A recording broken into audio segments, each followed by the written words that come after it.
Hello everyone, my name is Kelvin Nation.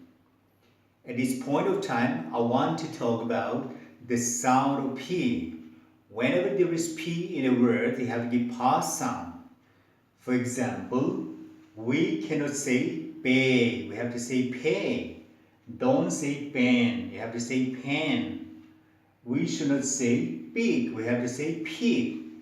Likewise, it should be piano, pizza, place, please, public, puji, program, pronunciation, pocket, poor, people, personality, paralyze, patient, pastor, python, proxy, peace, perception, panegyric. Now let me more emphasize some of the words which is silent and which is to be pronounced.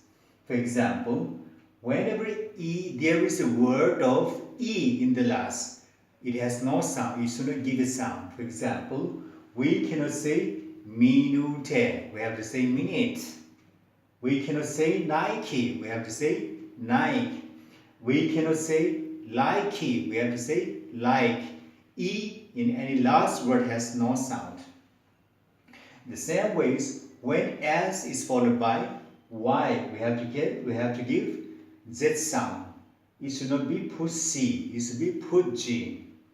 The same ways, when there is T-I-O-N and S-I-O-N, it should not give the sound of son. It should be shen. For example, pronunciation or perceptions, like this.